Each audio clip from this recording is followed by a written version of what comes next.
Buenos días.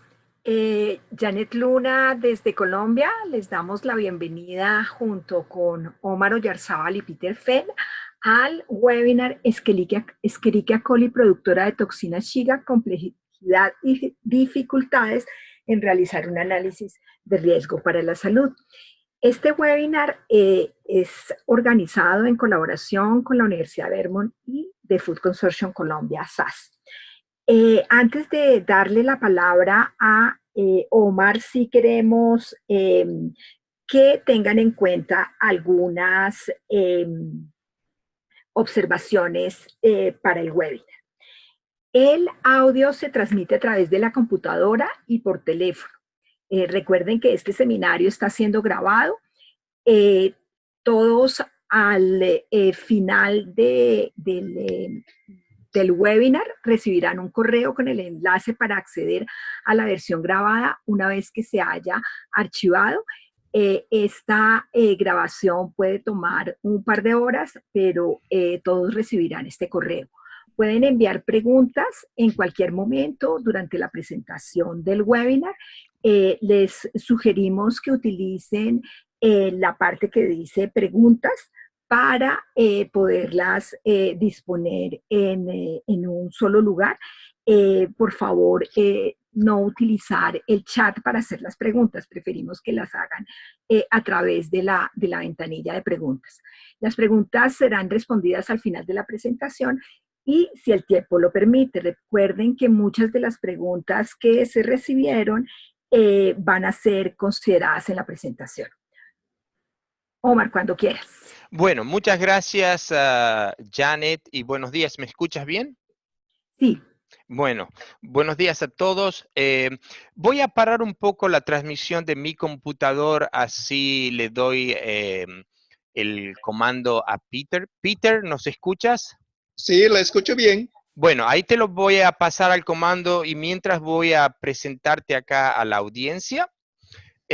Nuestro presentador, nuestro participante de hoy día es Peter Fenk, que tiene un doctorado en microbiología de la Universidad Estatal de Iowa. Luego hizo un postdoctorado en biología molecular en la Universidad de Purdue.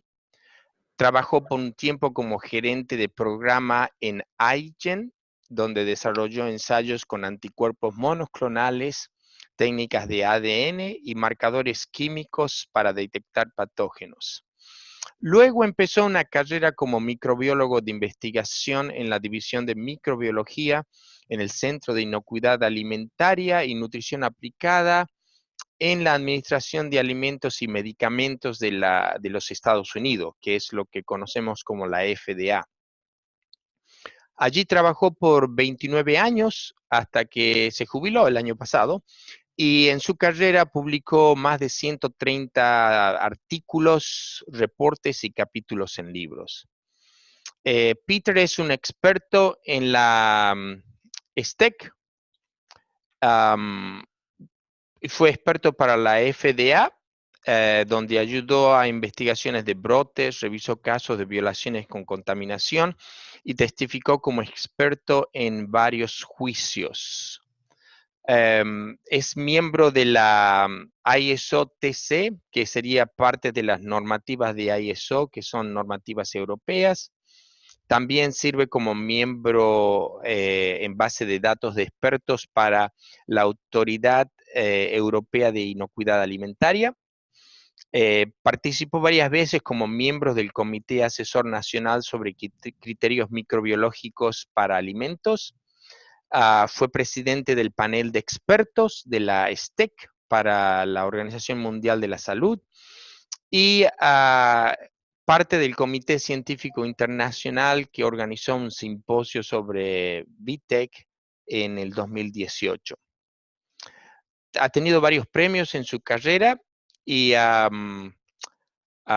logró ser un científico premiado de la FDA como un premio de mérito de la FDA. Y ha sido por muchos años el miembro de la Academia Americana de Microbiología y tiene un dominio bastante fluido además de inglés, en mandarín y en español. Peter, ¿puedes presentar la presentación tuya ahora? Sí, cómo no. Bueno, muchas gracias. Puedes empezarla cuando quieres. Muchas gracias. Ok, Bienvenido. bueno. Gracias por la presentación, Omar, y buen día para todos. Aquí estoy en Washington, D.C. y me da mucho placer tener esta oportunidad de hablar con ustedes y presentarles sobre E. coli, productora de toxina Shiga. Para los que trabajan en aspecto de alimentos o inocuidad de alimentos, seguramente ya conocen esta bacteria, que está abreviado como STEC. Entonces, en la presentación voy a referir a la bacteria como STEC. Esta bacteria ha causado problemas mundialmente en todos los países con diferentes alimentos.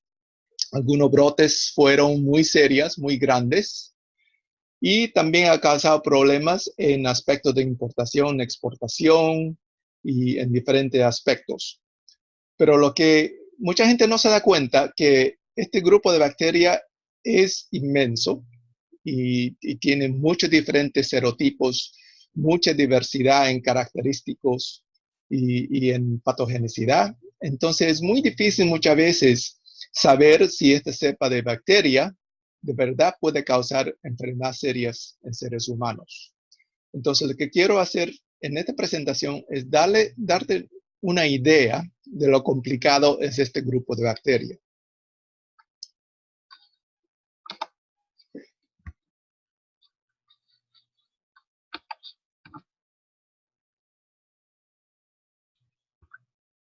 Mi diapositiva no se quiere mover.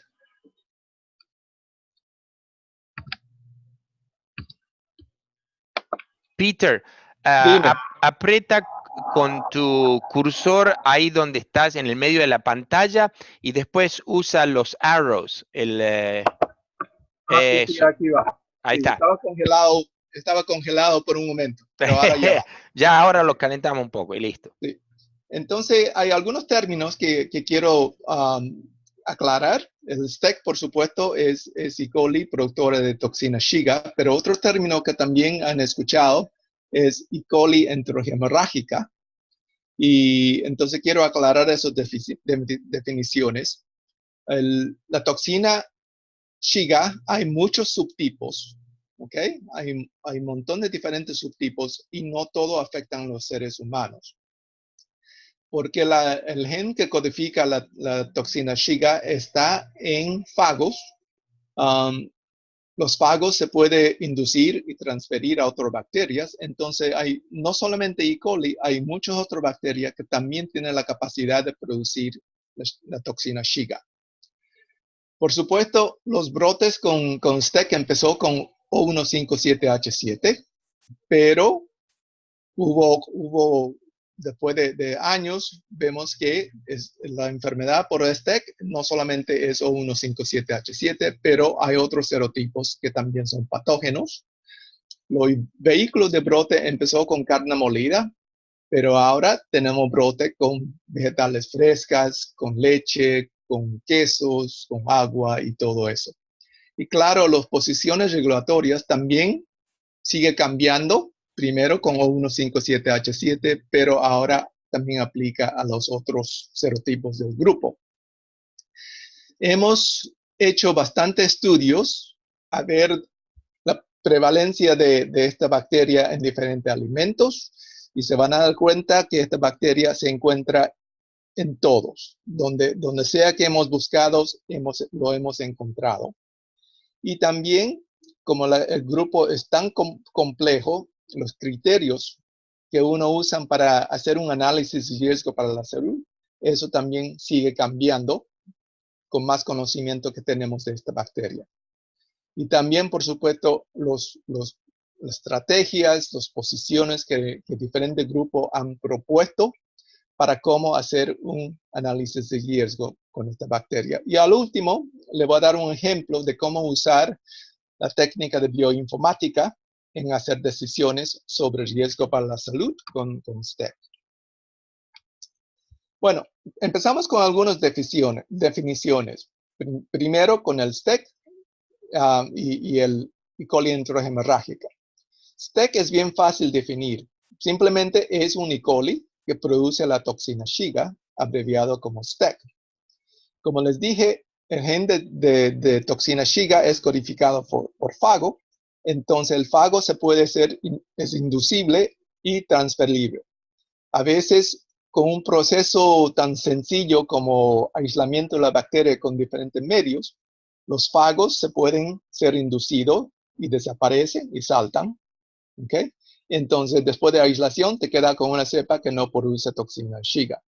Por supuesto, los fagos también son transferibles y se puede infectar otra bacteria y dar a esa bacteria la habilidad de producir toxina Shiga. En la toxina Shiga hay dos grupos grandes. El uno es Shiga toxina 1 y el otro Shiga toxina 2. Pero cada uno de estos tiene muchos subtipos. En Shiga toxina 1 hay subtipo A, C y D. Y 2 es más grande y tiene de A hasta el I.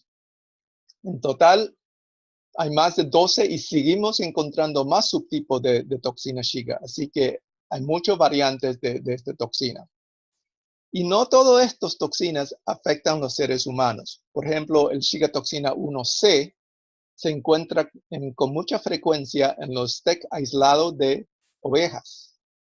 Y normalmente, cuando ese STEC que produce toxina 1C infecta a los seres humanos, muchas veces los seres humanos no tienen ningún síntoma. Y a veces si tiene síntoma, puede ser diarrea, pero bien suave, y nunca llega a causar enfermedades serias. Así que mucha variación en los efectos tóxicos de esta toxina. La patogenicidad de STEC es bien sencillo. Uno tiene que comer el alimento o el agua que contiene la bacteria. La bacteria pasa por los intestinos y adhiere a la célula intestinal. Y ahí produce la toxina Shiga, y esa combinación de efectos puede causar enfermedades serias como colitis hemorrágica o síndrome urémica hemolítica. Así que la patogenicidad principal es la bacteria tiene que tener la habilidad de adherir y después producir la toxina Shiga. Sabemos que hay más de 400 serotipos de STEC. Yo vi datos del CDC en Estados Unidos y ellos dicen que hay más de 1000 serotipos de STEC. Así que el grupo es absolutamente inmenso. Pero no todos son patógenos. Y la razón que no todos son patógenos es muchos de los STEC no tienen gen que le da la habilidad de adherir a la célula intestinal. Y como lo expliqué también, ellos pueden llevar un subtipo de toxina que no tiene efecto a los seres humanos. Entonces, de los 400 serotipos que sabemos, no todos son patógenos a los seres humanos y estimamos que alrededor de 50 a 100 de los serotipos puede causar infecciones en los seres humanos. El E. coli enterohemorrágica o el EHEC es otra cosa. Es un subgrupo, pero totalmente patogénicos. Es un subgrupo de STEC que son totalmente patogénicos.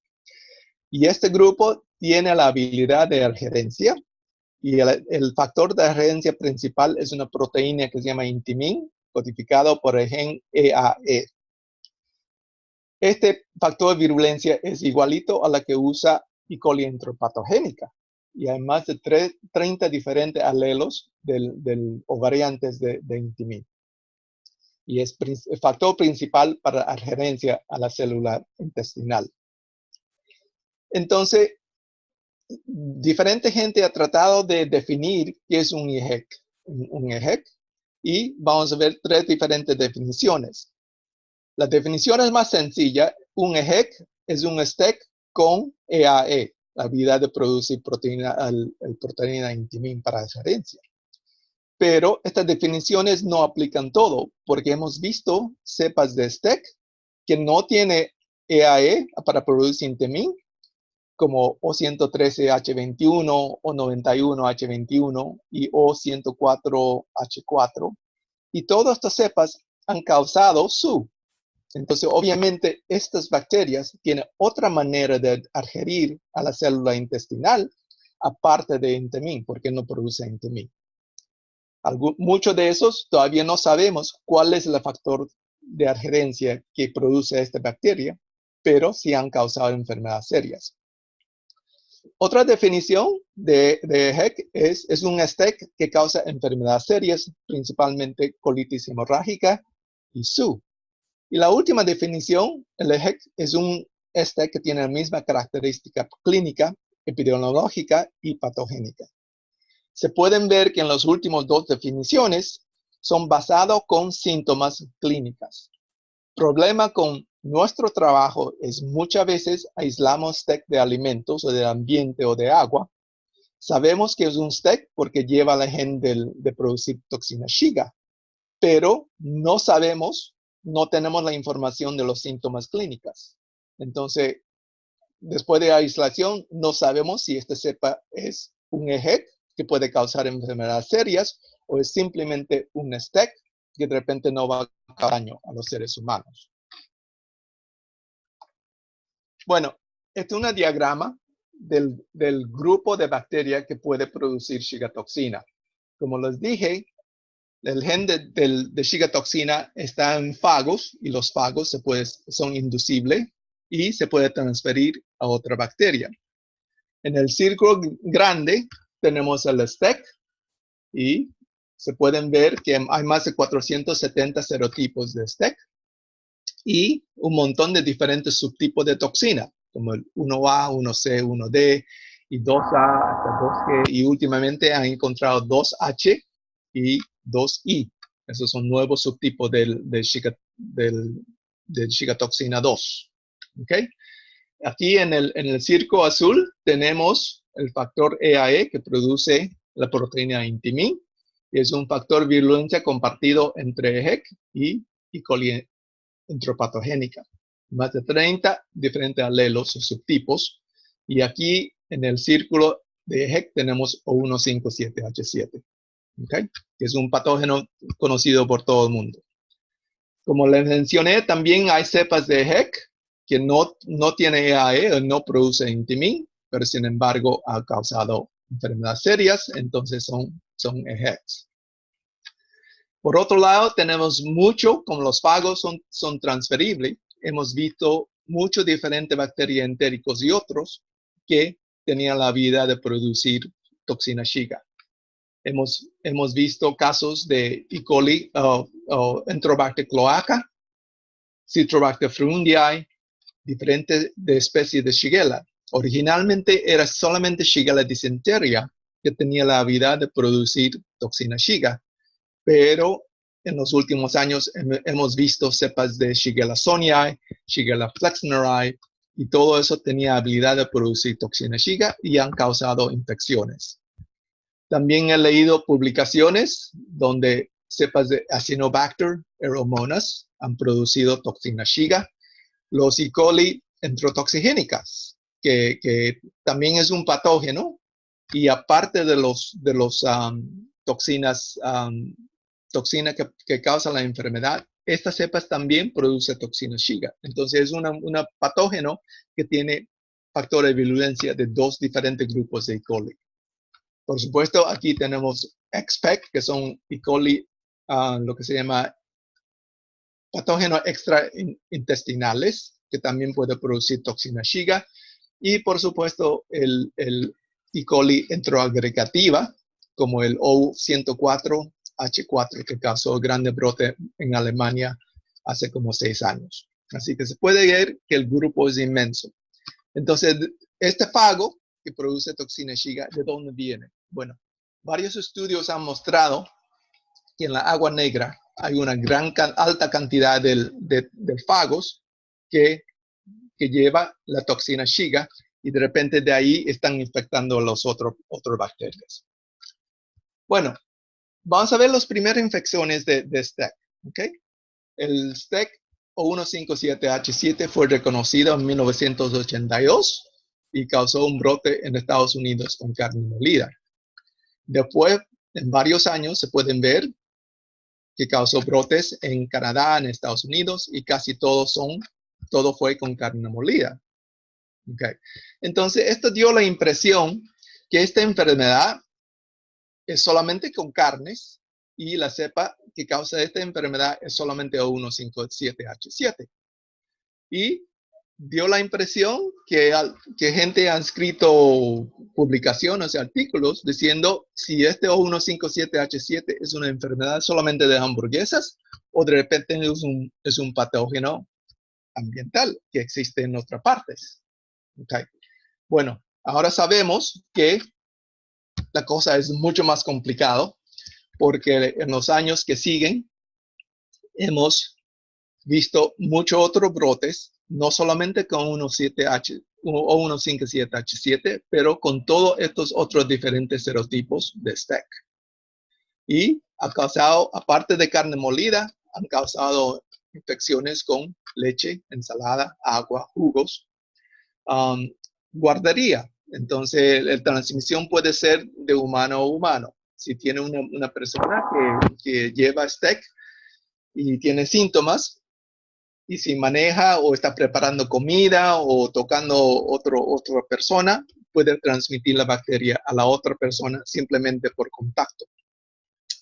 Hubo brotes con sidra, los empleados en el restaurante, lechuga y todo. Todo esto han causado problemas o brotes de STEC. Así que el problema es mucho más amplio. Aparte de O157H7, tenemos otros serotipos causando problemas. Y los vehículos es mucho más amplia, aparte de carne molida. Ok, entonces le quiero hablar del problema que existe ahora en Estados Unidos, que es muy grande, y esos vegetales. Esta es una tarjeta de Hallmark que me mandó un amigo mío, y aquí se muestra un señor, su nombre es Eduardo Colay, y él tiene una tienda que vende vegetales. Entonces su tienda se llama E. coli Vegetales. Y el pobre señor no entiende por qué su negocio es tan pésimo, está tan malo. Bueno, lamentablemente, si esta tarjeta salió hace 30 años, nadie hubiera entendido la broma. Porque la gente ha comido vegetales frescas por miles de años. ¿Y cómo puede ser ahora que comer vegetales es algo peligroso? Eso nunca fue el caso. Bueno, ¿qué está causando esa transición? ¿Qué ha pasado para cambiar esa perspectiva que ahora comiendo vegetales es peligroso? Bueno, salió esta publicación por Dr. Robert Tauchs del CDC en Atlanta y el título es Patógenos emergentes transmitidos por los alimentos. Y el Dr. Tauchs dijo que hay dos aspectos que contribuyen a la apariencia de patógenos en alimentos. Y aquí están los factores. Primero, los nuevos patógenos aparecen por cambios en la ecología o tecnología que conecta el patógeno con la cadena de alimentos. La otra es, los patógenos también aparecen de nuevo por transferencia de factores de virulencia móviles, que son móviles. Bueno, vamos a ver los dos de estos factores. Primero con los factores genéticos, la genética de la bacteria, transmisible, adaptación, etc. Primero vemos adaptación. Las bacterias son seres vivos y pueden adaptar al ambiente donde existen. Y un ejemplo es la tolerancia a la acidez. Bueno, no sé si ustedes conocen, pero el FDA publica un documento que se llama Código de Alimentos o se llama Food Code, que se dedican a la industria que vende comida al consumidor, como restaurantes, como cafeterías, dedicado al servir comida al consumidor. Y bajo el Food Code, básicamente dice que el alimento con pH menos de 4.6 son bajo riesgo en seguridad alimentaria. Bueno, en 1991 tuvimos un brote con O157H7 con sidra en el estado de Massachusetts. Ese caso resultó, hubo 23 personas infectadas, 4 salió con SU, pero afortunadamente no había fatalidad, nadie se murió. Y el vehículo que sospechamos era sidra, hecho con manzana, pero no fue pasteurizado. ¿Okay? Cuando sacamos esa evidencia, todo el mundo estaba un poco sorprendido, porque el pH del sidra es de 3.7 a 3.9. Entonces todo el mundo no podían creer. Dijeron, no puede ser sidra porque el pH es muy baja. Pero iniciamos varios estudios y descubrimos que esta bacteria sí tiene la habilidad de tolerar el pH baja. Entonces, ¿de dónde vino la contaminación? Bueno, hicimos investigaciones de la hacienda que producieron la sidra y dimos cuenta que aparte de los árboles de manzana que producía el señor también tenía vacas que andaba caminando por toda la hacienda. Entonces sospechamos que el señor usó los manzanas que se cayeron del árbol al suelo, y claro, los suelos contienen abono de las vacas, y se contaminaron ahí y se llevaron esas manzanas y sin lavarlo lo hizo para preparar la sidra. Eso es lo que sospechamos. Bueno, después de este caso de brote en 91, tuvimos mucho otro incidencia de brote con O157H7, y todos son con vehículos ácidos. Por ejemplo, cosas como mayonesa, como yogurt, como jugos, los quesos, los salchichas. Todo eso han causado problemas con STEC y con O157H7. Y se puede ver que muchos de esos productos, como por ejemplo salchichas, no solamente tiene pH baja, tiene actividad de agua muy baja, que no ayuda al crecimiento de bacterias, y también tiene alta cantidad de sal. Sin embargo, el patógeno podía tolerar estas condiciones y hizo contaminación y infectó a los seres humanos. Y por supuesto, este brote de Massachusetts 91 nos rompió nuestro pensamiento tradicional de que los alimentos con pH baja son inocuos. Así que seguimos aprendiendo de los brotes y que muchos de los pensamientos tradicionales muchas veces no se aplican. Ok, ahora vemos las otras condiciones genéticas, especialmente cosas como mutaciones. Sabemos que las mutaciones se puede cambiar el característico de la bacteria y aparece como un nuevo patógeno. Un ejemplo muy bueno es este cepa que se llama O157 fermentador de sorbitol. Sabemos que O157H7 normalmente no fermentan sorbitol. Es una característica típico de este cepa de bacteria y se lo usan para aislamiento de O157H7. Sin embargo, en Europa apareció este cepa que tiene la habilidad de fermentar sorbitol, y aparte de eso, esta cepa no son mótiles, no produce flagela y no son mótiles. Bueno, estudiamos este cepa en detalle y después de un año de investigación supimos que estas bacterias no son mótiles simplemente porque tiene una deleción de 12 bases en un gen FLHC que controla la producción de flagela y la expresión de flagela. Y como tiene esta deleción en este gen, la flagela no está producido y las bacterias no son móviles. Este cepa de bacteria es bien patogénico. Muchas veces en brotes, este cepa causa más incidencia de SU que O157H7. Otro ejemplo es la característica de glucuronidasa. Normalmente O157H7 no expresan o no producen la enzima glucuronidasa. ¿Okay? Y estudiamos y supimos que O157H7 no produce glucuronidasa porque tiene una inserción de 2 bases de G en esta posición en el gen UIDA que codifica la enzima glucuronidasa. Bueno, en 95 hubo una infección en una universidad de unos estudiantes y aislamos una cepa de O157H7 que es positivo para glucuronidasa, que nos sorprendió mucho. Después de hacer análisis genéticas, nos dimos cuenta que este cepa no contiene esta inserción de G en esta posición. Por eso la enzima funciona perfectamente y es expresado. En 95 pensamos, bueno, este es un caso raro y nunca más vamos a ver esta cepa.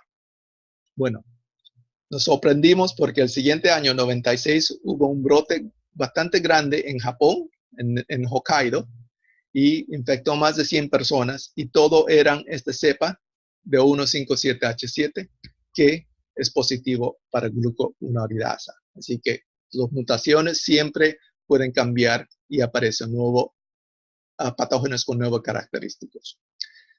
Y finalmente otro ejemplo son los cepas rugosas, ¿ok? Y estas cepas rugosas tienen H7, la flagela serotipo H7, pero son rugosas, entonces no produce el antígeno O157, ¿ok? Estudiamos este cepa también, fue aislado en carne en Malasia, ¿ok? Y descubrimos que este cepa tiene lo que se llama elemento de inserción con número 629, que se metió en el gen GNE, que es un epimerasa que es importante para producción del antígeno O157. Y como hay esta inserción, interrumpió la función del gen y por supuesto no produce el antígeno O157. ¿Ok? Problema con todos estos cepas. Si dan cuenta, este cepa que no son móviles, ¿ok? No puede ser tipificado por el H7. Y esto que no produce O157, no se puede hacer serología para detectar O157. Así que aparte de causar problema en infección, causa problema también en los ensayos que usamos para detección de estos cepas. Y por supuesto, la última factor genética importante es transferencia horizontal de los genes de factores de virulencia, cosas como el fago, los plásmidos. Hay mucho isla patogenicidad o lo que se llama O-islands o islas O que llevan diferentes factores de virulencia y todo esto son transferibles a otra bacteria y causan problemas. Ok. El otro aspecto que mencionó Dr. Taus es los factores ambientales, la ecología, los cambios en tecnología que presenta la bacteria o patógenos en la cadena de alimentos. Vamos a ver algunos de esos factores. Bueno, en primero, nuestro estilo de vida en la sociedad ha cambiado muchísimo en los últimos 30, 40 años. ¿Okay? La sociedad en primero. Antes, en una familia, siempre era el señor que iba a trabajar y las damas se quedan en la casa a atender a los niños, preparar la comida y todo eso. Bueno, en esta sociedad ahora, todas las familias son multicarreras. Ambos, el esposo y la esposa, salen a trabajar y, claro, después de regresar del trabajo, al final del día, están cansados, nadie quiere cocinar y entonces eso, por supuesto, cambió nuestros hábitos de cocina. Cambió nuestro hábito de cocina y aumentó nuestra dependencia en restaurantes, en comidas rápidas y en delicatessens y todo eso. Leí un dato muy interesante que 42% de millennials, esos son gente jóvenes que nació después de entre 81 y 96. ¿Okay? El presupuesto de los millennials, 42% de los presupuestos de alimentos de los millennials son en restaurantes, comidas rápidas y cosas así. Así que casi mitad de lo que comen los millennials son comidas de afuera. También, por supuesto, se cambió nuestro estilo de vida. Ahora es muy popular, todos quieren comer una dieta muy saludable, así aumentó el consumo de cosas como frutas y vegetales. La consecuencia de esos cambios en sociedad, por supuesto, se nació una industria de conveniencia. ¿Okay? Ahora en Estados Unidos, cuando uno va al mercado, se encuentra una cantidad de comidas que están listas para consumo. Mucha comida uno simplemente lo lleva y ni tiene que calentarlo, se lleva a la casa y lo puede comer como sea. Buen ejemplo es los que se llama ensalada en bolsa, ¿okay? Que están aquí. Para darte una idea qué grande es esta industria en Estados Unidos, ¿okay? He leído un artículo que dice que la ensalada en bolsa es alrededor de 3.000 billones al año, o 3 billones al año, y eso sale como $8 millones al día. Y si asumimos que una bolsa de ensalada cuesta $3, eso es alrededor de 2.7 millones de bolsas en venta al día en Estados Unidos. Imagínate un mercado que tiene que producir esa cantidad de productos para el mercado diariamente. Por supuesto, lo que hizo es cambió la manera de producción y distribución, que son inmensas. Por ejemplo, ahora, se puede ver en esta foto aquí, la cosecha de vegetales lo hacen en el campo. Se puede ver que hay un cinturón. En esta máquina hay un cinturón y hay obreros que caminan detrás de cada posición y saca los vegetales de la tierra, hay un chorro de agua, le da una valladita, quita las hojas de afuera, lo pone en el cinturón y el cinturón se lo lleva hasta el final. El cinturón se lo lleva hasta el final y le mete una bolsa y se va. Bien eficiente. Claro, tiene que ser eficiente para poder producir tantos productos, ¿no? Pero imagínate dificultad en mantener sanidad, porque la gente está caminando en tierra, hay polvos y todo. Así que es sumamente difícil mantener condiciones sanitarias. Otro ejemplo del cambio en proceso. En los 50 empezó la industria de comida rápida y por supuesto aumentó mucho la popularidad de hamburguesas. ¿Okay? Antes, la manera que nosotros comíamos hamburguesas es uno va a carnicería, compra un pedazo de carne y te lo muele ahí y te da carne molida para hacer hamburguesas. Bueno, con el aumento de comida rápida y popularidad de hamburguesas, cambió en manera de proceso. Ahora en Estados Unidos, en vez de pura carne, nosotros metimos lo que se llama trim, que son pedacitos de carne cortados. Cuando uno corta carne, los corta finos, se lo cortan y aparte tiene pedacitos de carne con grasa y todo eso. Eso es lo que se llama trim. Y eso ahora lo usan para producir carne molida. ¿Okay? Y claro, eso viene de diferentes vacas, de diferentes cortes, entonces se mezclan todo. En este país, uno se puede comprar trim. Aquí se puede ver un bloque congelado de puro trim, que son pedacitos cortados de diferentes carnes. Y estos productos se importan y exportan. En Estados Unidos importamos mucho trim de países como Australia, Nueva Zelanda y también de Latinoamérica.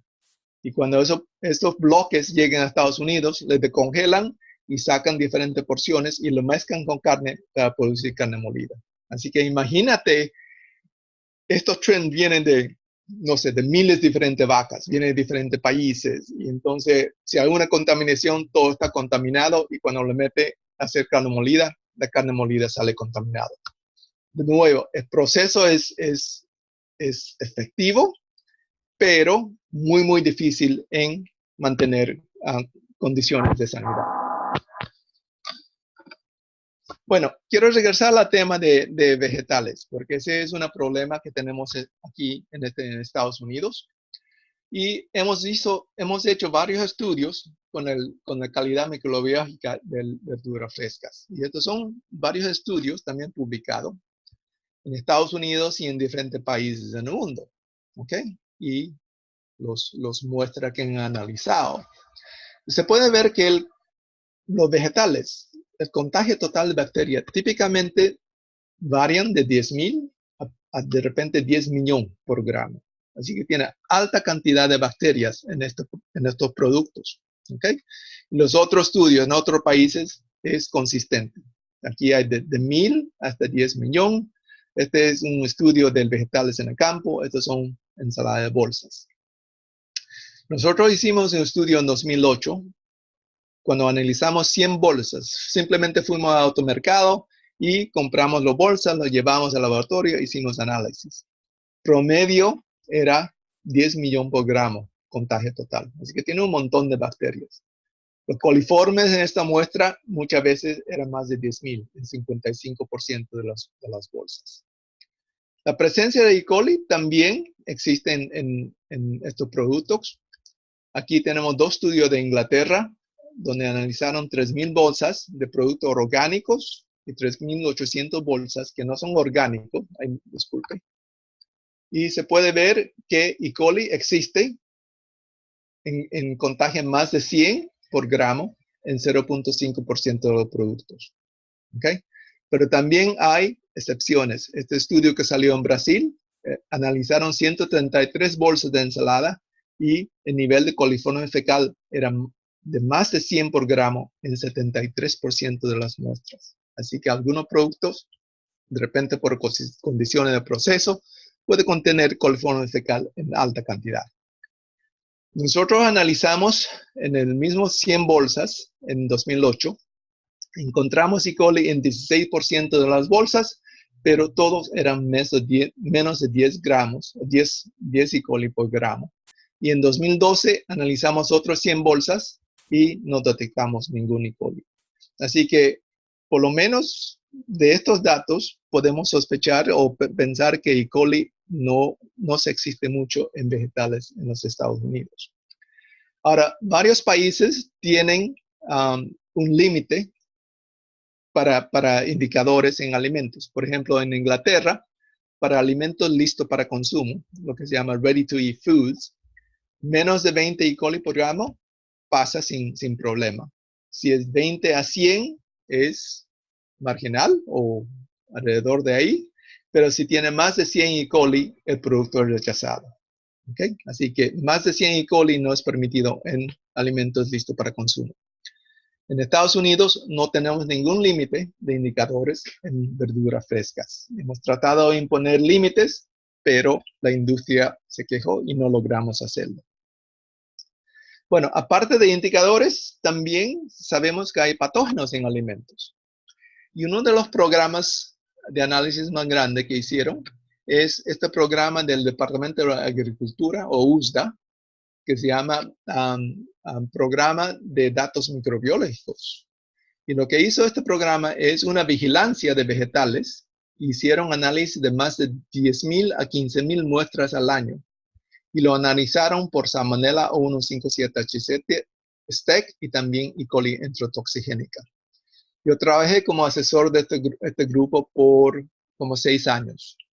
Y se pueden ver las muestras que analizaron el grupo. ¿Okay? Melones, apio, cilantro, cebollines, pimentones y los números de muestras que analizaron. El programa duró 10 años, de 2002 hasta 2012, y al final analizamos más de 100,000 muestras de vegetales. Bueno, por supuesto, la industria de vegetales le molestaba mucho este programa, porque es un programa especial, mandato por el Congreso, y el presupuesto no era muy alto, simplemente era como $5 millones al año. Pero la industria le molestaba mucho que nosotros estábamos vigilando su producto. Entonces, todos los años empezó a hablar con los congresantes, a mandar cartas y peticiones que cancelaba la programa. Bueno, finalmente en 2012, ese año tuvimos problema con presupuesto. El Congreso decidió, vamos a cancelar el programa y se cerró este programa. Eso fue lamentable, pero sin embargo, en los 10 años de trabajo que hicieron, produjo un base de datos más grande y accesible al público sobre presencia de patógenos en vegetales. ¿Okay? Y ese dato se puede todavía conseguirlo, verlo en este sitio, en este website de USDA. Para que este dato no se vaya a perder o que la gente no sepan de este estudio, yo usé el base de datos y publicamos 3 publicaciones. En 2013 publicamos un papel o un artículo sobre presencia de STEC en los diferentes vegetales. En 2004 publicamos una publicación sobre presencia de ETEC en vegetales. Y finalmente en 2016 publicamos un artículo sobre presencia de Salmonella en los diferentes vegetales. Y estas son las 3 publicaciones, si les interesa. Bueno, pero regresamos a hablar de STEC, porque eso es lo que estamos hablando ahora. STEC sí existe también en los vegetales. ¿Okay? Y este es el dato de 2012 a 2012. ¿Okay? Y estos son los productos donde aislamos STEC. Y se puede ver básicamente en todos los productos que analizamos la encontramos. Pero la cosa que nos sorprendió mucho es en total encontramos 132 aislados de STEC y 70 de los aislados vino de espinaca. Y eso nos asombró mucho. Entonces, obviamente, no sé si hay alguna conexión entre espinaca y STEC, eso todavía no sabemos. Pero obviamente con este dato parece que sí hay. ¿Cuál es el factor? No sabemos. De repente la espinaca, en las hojas de espinaca tienen producción de algún químico o no sé qué que atrae STEC y se queda adherido en las hojas de espinaca. Eso todavía no sabemos. En uno de los estudios que hicimos, me encontré esta hoja que se pueden ver aquí y se pueden ver que hay cosas marrones pegados en las hojas. Esta hojita salió de una bolsa que estaba marcado triple lavado. ¿Ok? Así que se dan cuenta que triple lavado no es ninguna garantía que el producto es limpio, porque muchas veces es nada más como un lavado rapidito y no es muy completo. Y entonces hojas como esta, que de repente tiene esta cosa barro pegado ahí, se puede pasar por el proceso y entra a la bolsa que uno lleva a la casa a comer. Claro, problema grande es de los 132 cepas de STEC que aislamos, ¿sabemos si todos son patogénicos? Bueno, eso sí todavía no tenemos ni idea y son siguientes que les voy a hablar. Bueno, ya vieron que el grupo STEC es inmenso, muy grande, con muchos diferentes serotipos. ¿Ok? Entonces, todas las agencias regulatorias o industria de alimentos, el problema que tenemos es cuando encontramos un STEC en alimentos, todos quieren saber si son patogénicos y causarse enfermedades serias o no. Bueno, vamos a ver cómo ha pasado, cómo la evolución de las leyes y posiciones sobre STEC durante estos años. Bueno, la primera ley fue por Departamento de Agricultura en 1994, cuando declararon que la presencia de O157H7 es un adulterante en carne molida. Claro, ese es por los brotes que han pasado en Estados Unidos con hamburguesas. ¿Okay? La Autoridad Europea de Seguridad Alimentaria en 2009 declararon que si una cepa de STEC produce toxina Shiga, tiene EAE para adhesión y lo que se llama los grandes 5. Los grandes 5 son estos 5 serogrupos. ¿Okay? Eso son considerados como patógenos de STEC. Peter, ¿me Dime. escuchas? Sí. Solo quedan, disculpa que te interrumpa, solo quedan 10 minutos para la hora, para completar la hora. Y nos gustaría que dejes probablemente algunos minutos para algunas respuestas. Ok. Y después, en 2011, el Departamento de Agricultura propuso la posición de STEC, EAE y estos 6 serogrupos en carne que no está intacto como molida. Después del brote en Alemania, en Europa, incluyeron O104 a la lista de cepas peligrosas. Claro, entonces en desarrollo de métodos para análisis, la gente siempre busca por toxina Shiga, EAE para adhesión y estos serogrupos. Limitación de estos métodos es, como dije, hay cepas que no producen EAE, pero ha causado SUB, como estos serotipos. El O104 no produce EAE, pero tiene el gen AGGA, que también es un factor de adhesión y causó problemas con SUB. Como los mencioné, estos reglamentos solamente tipifican el serogrupo O, no tipifica H. Bueno, hemos visto que en alimentos, por supuesto, O157H7 es patogénico, pero en alimentos hemos visto otros serogrupos que tienen otro H, como H3, H12, H16, 38, y estos no son patogénicos porque no tienen factor de virulencia. Y por último, aunque están hablando de grande 6, los grandes 5, en verdad estamos en casos de grande X, porque uno nunca sabe cuál serotipo va a aparecer próximo mes y causar un brote grande. Estas son limitaciones de estas posiciones. En FDA cuando estamos discutiendo qué posición vamos a tomar el FDA, el director del centro me llamó a su oficina y tuvimos varias discusiones en qué posición va a adoptar el FDA. Bueno, al final decidimos usar el posición básico de FDA, que el producto es adulterado si contiene algo que es nocivo para la salud. ¿Okay? Esta posición es nada nuevo, porque si vemos la primera ley de seguridad alimentaria en Estados Unidos, que fue por el estado de Massachusetts en 1784. Esta es una copia de la ley, es solamente una página. Imagínate qué sencilla sería nuestra vida si todas las leyes siguen siendo una página. Eso es imposible ahora. Pero la ley básicamente dice que la gente de maldad que vende alimentos contaminados, productos insanos, lo castigan por multa, presos, o lo paran, una picota. Para los que no saben qué es una picota, esta es una picota. ¿Ok?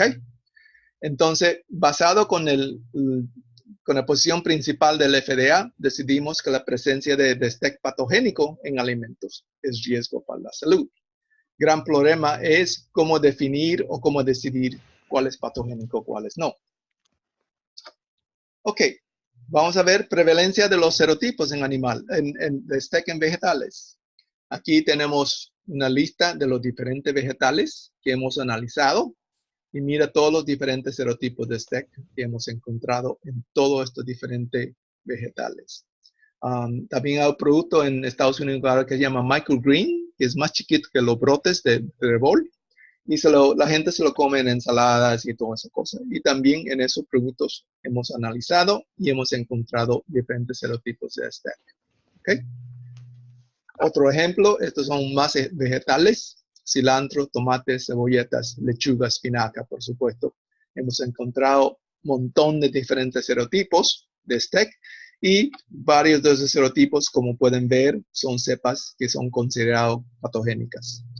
Espinaca hemos analizado un montón y sacamos la estadística que promedio es como 0.5 a 0.8% de los espinacas puede contener STEC. Y es el producto que contiene más STEC que hemos encontrado.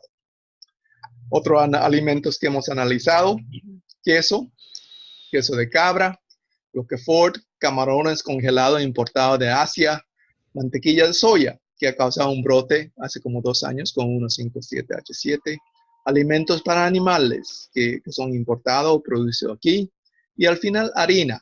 Hemos encontrado bastantes diferentes serotipos de STEC y especialmente O121H19, que ha causado como más de 3 brotes en Estados Unidos en los últimos 10 años, y también ha causado un brote en Canadá como hace 2 años. Así que se dan cuenta que el STEC se encuentra en todas partes. Entonces, ¿cómo vamos a decidir si la cepa que aislamos tiene riesgo a la salud?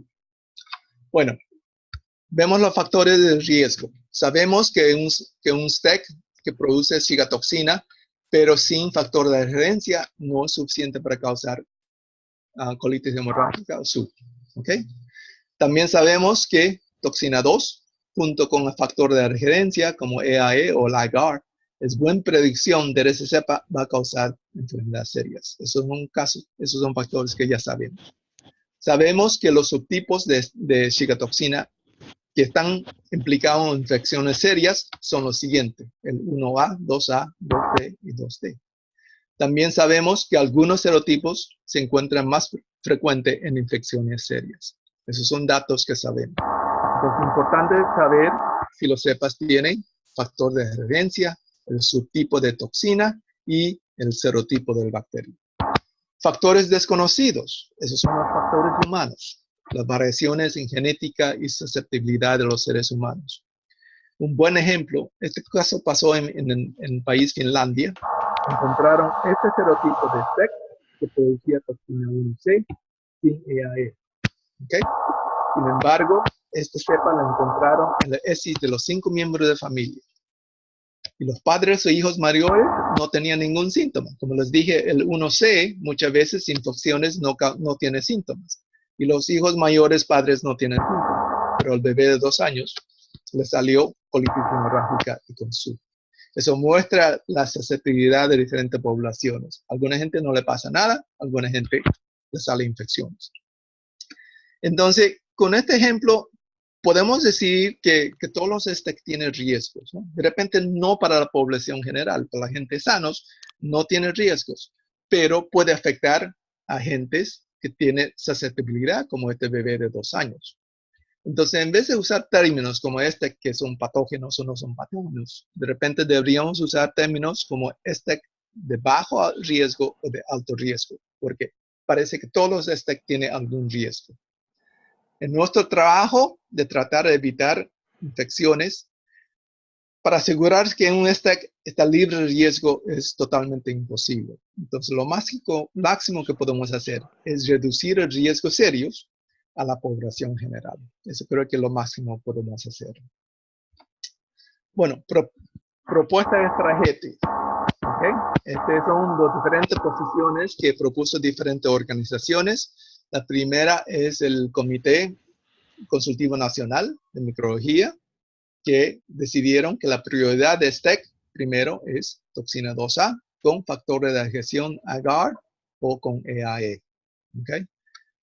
En el FDA también propusimos otra posición parecida, prioridad 2A con factores de adhesión y no importa el serotipo. Si la cepa tiene 2A y estos factores de adhesión, es prioridad y puede causar enfermedad seria. Proceso bien sencillo, detectar y aislar todos los cepas de STEC y luego caracterizar el riesgo por estos factores. Otro report publicado por la Organización Mundial de Salud, también, conclusión era bien parecido, riesgo más alta, 2A, factores de adhesión y cualquier serotipo. Okay. Por último, los métodos también están cambiando. Este es el Organización Internacional de Estandarización y puede ver el proceso, el método que están recomendando es detectar, aislar todos los STEC y luego caracterizar por los cepas de riesgos. Yo he trabajado en todos los 4 grupos de proponer estas posiciones. Ok, entonces, claro, con esas condiciones, los factores críticos que tenemos que analizar es factores de adhesión, el subtipo de toxina y el serotipo de la bacteria. Muchas limitaciones, principalmente en tiempo y el trabajo. Analizamos los alimentos con el PCR a tiempo real, tarda como 2 días. Aislamiento puede tardar 2 o 3 días o más. Y caracterización puede tardar mucho más tiempo. La razón es, una vez que tenemos cepa, tenemos que hacer PCR para factor de adherencia y para los subtipos. Y todo eso se lo hacen por PCR. Pueden ver los números de ensayos que uno necesita hacer para obtener esta información. Serotipicación es un inmenso problema, porque E. coli tiene más de 181 tipos de O y 53 tipos de H.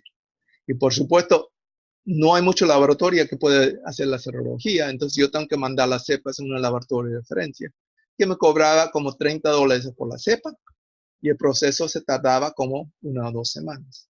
Y muchas veces 50% de lo aislado no me da un resultado concreto, me da un resultado parcial. A veces tiene información para O, pero no para H. En total, si incluimos los 1 o 2 semanas para serotificación, el tiempo de análisis total puede tardar más de 20 días. Y los vegetales duran en el mercado 14 días. Así que todo lo que estaba haciendo no servía para nada.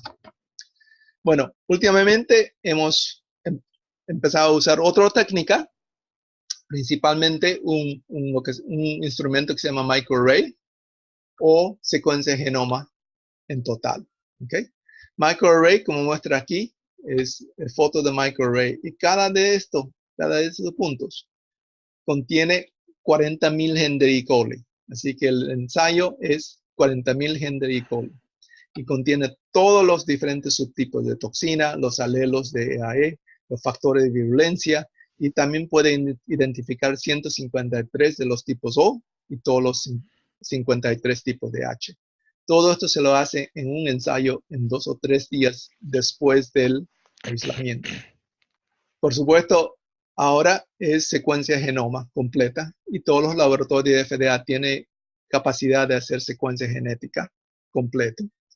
Y y con esa información uno se puede usar programas de computación y obtener las diferentes informaciones. Entonces ahora es bien sencillo, porque la gente manda los datos de secuencia o de los datos al experto. Yo estaba encargado de aquí. Yo puedo ver si la bacteria tiene estos factores de virulencia o tiene una historia de causar enfermedades. La respuesta es sí, la cepa es de alto riesgo y tomamos acción regulatoria. Si no, el riesgo es bajo y el producto sale al mercado.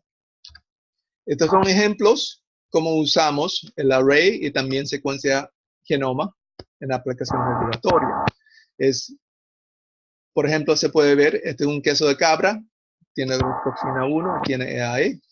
Con estas técnicas y herramientas supimos que es O111H8, toxina 1A, tiene gamma IEI, y por supuesto, esta cepa tiene historia de causar colitis hemorrágica SU, entonces alto riesgo. Otro, lechuga romana, mismo característico, pero resulta que es serotipo O98H1, ¿ok? Cepa no tiene historia de causar enfermedades serias, entonces lo clasificamos bajo riesgo. Queso de cabra tiene los dos toxinas, supimos que era O91H14, y toxina era 2B, 1A, no tiene historia de causar enfermedad seria, bajo riesgo. Pero este cepa en microgreen, O91 es H21. Se pueden ver, este es H14, este es H21. H21 sí tiene historia de causar enfermedad seria, entonces alto riesgo. Proteína de guisante, que lo usamos para comida de animales. ¿Okay? Encontramos O103, que tiene historia de causar SU, entonces alto riesgo. Y finalmente en harina hemos encontrado varios serotipos. Por ejemplo, encontramos este O8H19 con 2A. Este serotipo ha causado problemas de SU en Unión Europea, pero la cepa de O8H19 en Europa tenía 2F y EAE. La cepa que aislamos nosotros tenía 2, pero no era EAE. Entonces lo clasificamos bajo riesgo. Y el punto importante que les quiero mostrar es una cepa de STEC puede tener mismo serotipo, ¿ok? Pero llevar diferentes factores de virulencia simplemente porque los factores son transmisibles. Esta es una manera de hacer una decisión científica de riesgo, pero lamentablemente es caso por caso. Así que no hay ninguna fórmula o solución que aplique a todos los tests. Bueno, últimamente reconocimiento, estos son mis colegas de FDA que me ayudó mucho con el array, con bioinformáticas. Estas son alguna publicación mía sobre problemas de vegetales que se puede encontrar aquí.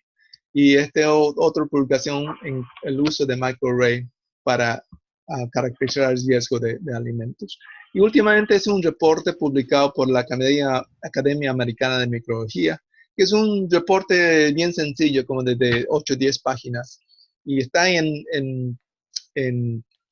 escrito bien claro para el consumidor, no para científicos, de explicar qué es un E. coli patogénico y qué es un E. coli mala. Bueno, muchas gracias y podemos seguir con preguntas. Bueno, muchas gracias por la presentación, Peter. Ya acá nos pasamos la hora, pero creo que tenemos una pregunta que nos gustaría que lo puedas responder, si te parece bien. Okay. Janet va a leer la pregunta que recibimos. Peter, la pregunta es la siguiente. ¿Se ha encontrado algún caso originado directamente con Citrobacter frundi? Ya que generalmente suele estar asociado con un tema de coliformes totales y no se le da la relevancia al tema. ¿Puede repetir la pregunta, Janet? Ok. ¿Se ha encontrado algún caso ocasionado directamente con Citrobacter frundi? Esa es la pregunta. ¿Con qué? Citrobacter frundi. Citrobacter frundi. Y está hablando de algún caso, digamos, de enfermedad en humanos, a eso se refiere. Sí, todas las cepas que yo mostré en la diagrama, como Acinetobacter, Aeromonas, Citrobacter, Enterobacter cloacae, todo eso son publicaciones que han mostrado que esa cepa causó infecciones. ¿Ok? Pero uno tiene que estar pendiente que, no, que el factor de virulencia no solamente producción de Shiga toxina, pero también tiene que tener un factor de adhesión para causar enfermedades serias. Así que sí hemos visto, pero la incidencia no es tan alta. Bien, bien. Esa fue una pregunta bastante interesante porque también un poco explica el hecho de que tú dijiste que hay posibilidades de transferencias horizontales entre las bacterias, así que algunas que no son patógenas se pueden transformarse en patógenas. Exacto. Bien, bien. Bueno, te agradezco mucho. No sé si tú quieres decir algo más, Janet. Me pareció que fue una presentación muy interesante y apenas tengamos ya la versión que se archive en el canal del YouTube, le vamos a pasar un email a todos para que tengan acceso. Um, Omar, me mandaste una lista de preguntas. ¿Quiere que responda a esas preguntas o no, ya no tenemos tiempo? Mira, si quieres, si tienes alguna, muchas no eran relacionadas a tu tema, ¿verdad? Si tú quieres responder una o dos que tú creas que estén relacionadas, sí, dale. Ok. Bueno, una de las preguntas que me mandaron es si era importante confirmar los resultados de PCR. La respuesta es definitivamente, es muy importante, porque los PCR detectan una secuencia corta de los genes. Y hemos visto mucha bacteria puede llevar secuencias genéticas que no son expresadas o no es completo y puede salir positivo con PCR, pero en verdad no funciona. Por ejemplo, todos sabemos que Shigella no son mótiles, pero sin embargo Shigella lleva toda la secuencia genética necesaria para motilidad. Simplemente no están expresados y no funciona. Alguien preguntó si había manera sencilla para usar para detectar STEC y lamentablemente no, la respuesta es no. Estas las características principales de STEC es, primero, es un E. coli, y segundo, produce toxina Shiga. Entonces, esos son los factores que uno tiene que analizar para asegurar que es un STEC. Claro, identificación de E. coli, uno se puede usar ensayos bioquímicos como el ensayo INVIC, que es indol, utilización de citrate y toda esa cosa. Y lamentablemente para STEC, lo que usan principalmente es PCR o serología, pero serología no funciona muy bien y es caro. PCR es mucho más barato y mucho más amplia. Se puede hacer mucho análisis en un solo ensayo, así que no hay ninguna respuesta muy sencilla. Alguien preguntó qué pueden hacer para minimizar la presencia en alimentos en el hogar. Claro, toda la bacteria entra a través de alimentos, entonces es importante reducir posibilidad de contaminación cruzada. Y la última que voy a contestar es, se puede asumir que todo el E. coli productora de Shiga, de toxina Shiga, es patógena para los humanos, aunque no posea capacidad de adherirse. Bueno, ese para mí como ya le dije en la presentación, es muy importante. Todos los cepas de STEC asumimos que tiene algún riesgo para alguien, pero de repente no para toda la población general. Factor de adhesión principal es el intimín, pero como el grupo es tan inmenso, tan diverso, hay cepas o serotipos que pueden causar enfermedad seria y no producen intimín. Así que en esas cepas, obviamente tiene otra manera de adherirse, pero todavía no hemos descubierto cuál es ese factor de adhesión. Así que la situación es bien complicada.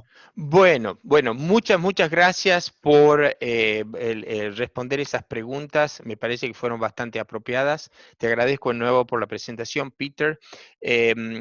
Janet, no sé si tú quieres decir algo más al final. Muchas gracias, Peter, por tu ilustración. Como siempre, tus presentaciones nos muestran muchas cosas nuevas que hay que tener en consideración. A los asistentes, muchísimas gracias. Como Omar les comentó, una vez esté listo el webinar, estará publicado en YouTube para que puedan acceder tranquilamente a la información. Nosotros les comunicaremos el siguiente webinar a través de el correo electrónico. Muchas gracias a todos, Omar, muchas gracias por tu apoyo y colaboración. Gracias a ti, Janet, y de nuevo gracias, Peter. Que tengan un buen día. Ok, de nada, placer. Gracias a todos. Adiós.